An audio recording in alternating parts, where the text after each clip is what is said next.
OK, so I'll start at the front. Well, the grille is quite distinctive, and that's because it's not just a big wedge of black or chrome like a lot of cars are now. It's actually body-coloured. I think that's unique. I like that. Above the headlight, you'll see this crease that runs all the way down the side of the car, and it's actually quite straight and clean and uncluttered. And you're, at the back door there, you've noticed that the door handle's actually recessed and quite well hidden. It's a bit like the Honda E model. I quite like the fact that there's that waistline that's flat, because a lot of cars now, the back door kicks up and it means that there's less window space. What's it like? OK. It kind of goes up like that. And if you're a small kid, and I've noticed this from my kids, they can't quite see out of the window and they start to get travel sick. So it's a small thing, but it's actually significant on a long journey.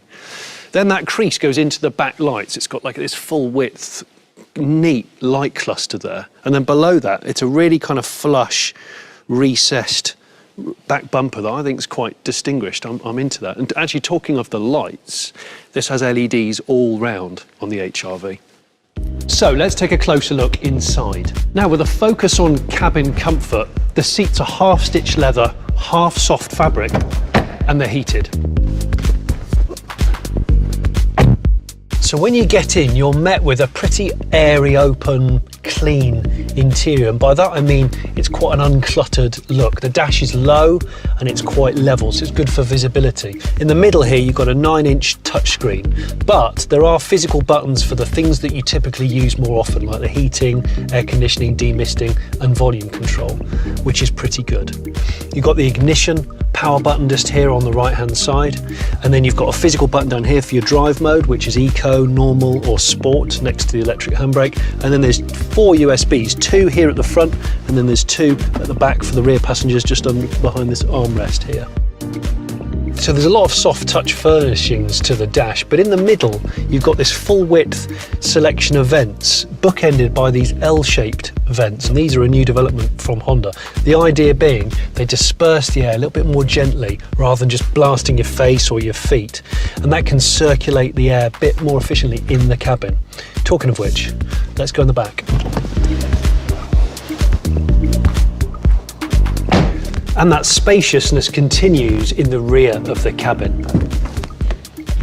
Back here, we've got a couple of different configurations of cargo space, and this is Honda's so-called magic seat system. Here, we've got what they call the tall seat function. So the bottom swings up, locks out, and you can put things like tall pot plants or big dogs in here. The seats split 60-40 at the back, and both of them go down like this, completely flat. And then if you want to store extra long stuff, you can put the passenger seat right down like this.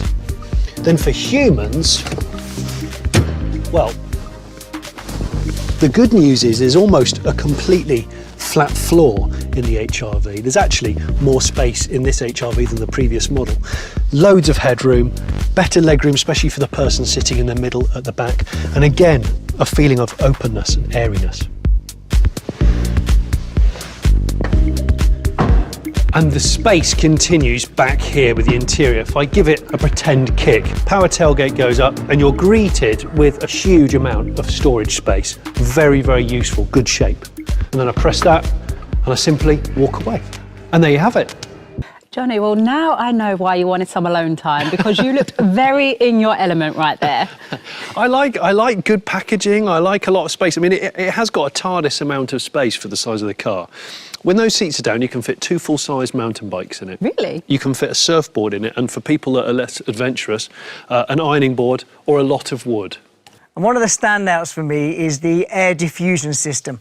Now, what that does is it gently circulates air around the cabin. Instead of having the air blasting out of those vents straight into your face, so it creates a really nice, calm, relaxing atmosphere in the cabin. It's a really nice feature. I like being relaxed. Exactly, it's perfect.